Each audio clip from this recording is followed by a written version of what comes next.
Varicose veins కి సరైన చికిత్స కోసం సంప్రదించండి ఎవిస్ హాస్పిటల్. నమస్తే అమ్మా. నమస్తే అమ్మా. ముక్కోటి ఏకాదశి, వైకుంఠ ఏకాదశి, అసలు వీటికి పేర్లు ఎలా వచ్చాయి? మనం ఆ రోజు చేయవలసింది ఏమిటి? రెండు గట్టిగా ఒకేసారి అడిగేశారు. మరే వైకుంఠం, వైకుంఠ ఏకాదశి, ముక్కోటి ఏకాదశి, ఈ రెండు పేర్లు ధనుర్మాసంలో వచ్చే శుక్లపక్ష ఏకాదశికి ఉంటాయి. ఏకాదశి, ద్వాదశి, దశమి, పూర్ణిమ ఇవన్నీ చాంద్రమానానికి సంబంధించి చైత్ర నుంచి పాల్గొనం దాకా ఉండాలి కదా. ధనుర్మాసం అంటారు ఏమిటి అని మీకు అనుమానం రావాలి. కానీ ఈ ధనుర్మాసం కొన్ని మార్లు పుష్యమాసంలోనూ కొన్ని మార్లు మార్గశిర మాసంలోనూ వస్తుంది. ఇందులో ఎప్పుడొచ్చినా ధనుర్మాసంలో వచ్చేటటువంటి శుక్లపక్ష ఏకాదశి ఏదైతే ఉందో దానిని వైకుంఠ ఏకాదశి లేక ముక్కోటి ఏకాదశి అంటారు. ఎందుకు అంటే ఆషాఢ శుద్ధ ఏకాదశి నాడు యోగ నిద్రల్లో ప్రవేశించినటువంటి శ్రీ మహావిష్ణువు 4 నెలలు అయిన తర్వాత మేలుకుని నెమ్మదిగా తన పడక గది తలుపు తీసుకుని తన ఇంటి లోపల ఉన్నటువంటి ఆంతరంగికులకి దర్శనం ఇచ్చేటటువంటి సమయం.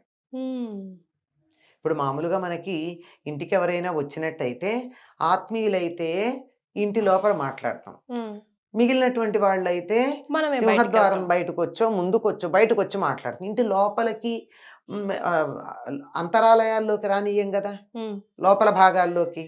అలా లోపల భాగంలో దర్శనం ఇచ్చేటటువంటి సమయం ఈ ముక్కోటి ఏకాదశి.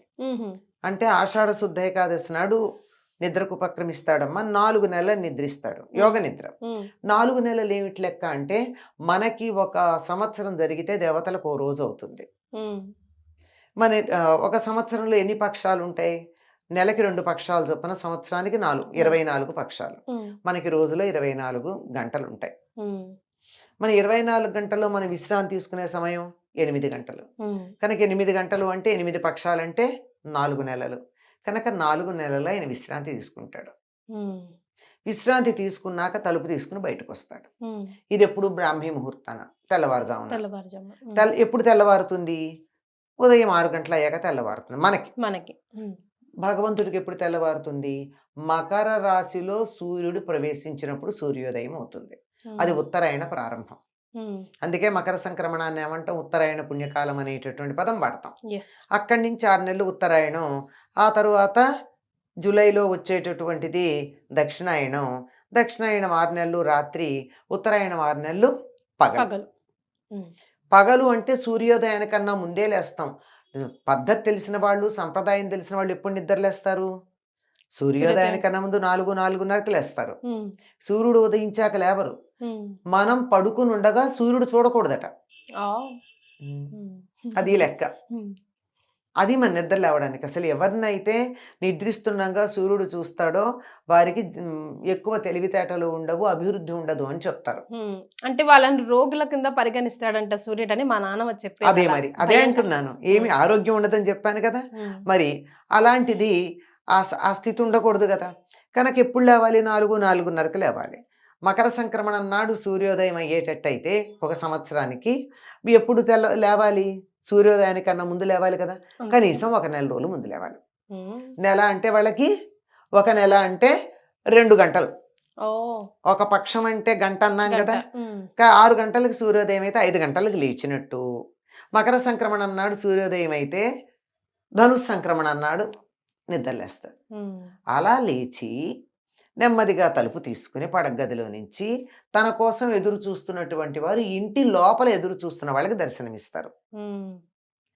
ఈ వైకుంఠ ద్వారం తెరుచుకుంటుంది కనుక దీనికి వైకుంఠ ఏకాదశి అని పేరు.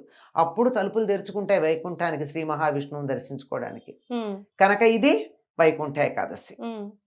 అలాగే ఆయన దర్శనం కోసం ఎప్పుడో అయితే అలసిపోతాడు సాయంకాలానికి, నిద్ర లేవంగానే మొట్టమొదట కనుక వెళ్ళినట్టయితే రాత్రంతా విశ్రాంతి తీసుకుని హాయిగా ఉంటాడు, తాజాగా ఉంటాడు.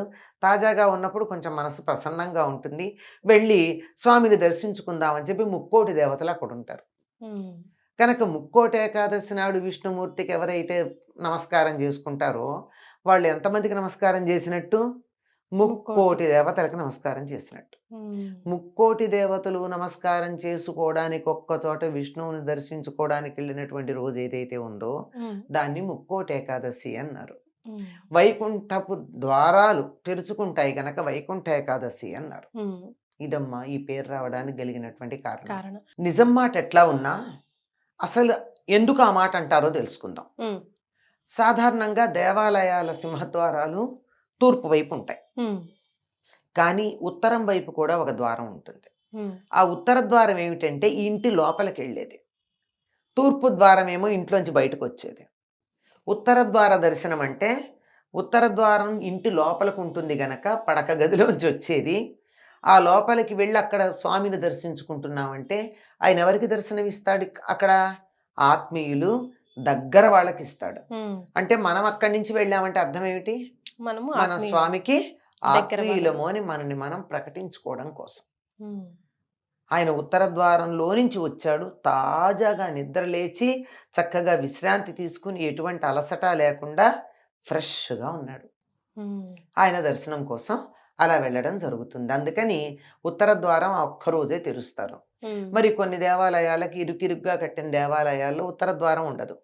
అందుకని ఆ వైపే ఉన్న ప్రహరీకి ఎక్కడో ఒక చోట ఒక దండలు కట్టి ఇది ఉత్తర ద్వారం అనుకుని ఇక్కడి నుంచి స్వామిని దర్శించుకోమని బొమ్మ పెడతారు. ఇదంతా ప్రతీకగా చేసుకునేటటువంటిది. కానీ ఉత్తర ద్వారము అన్న దానికి వేరే సంకేతం కూడా ఉంది. ఉత్తరము అంటే ఏమిటి? ఉత్తర దిక్కు, అంతే కదా.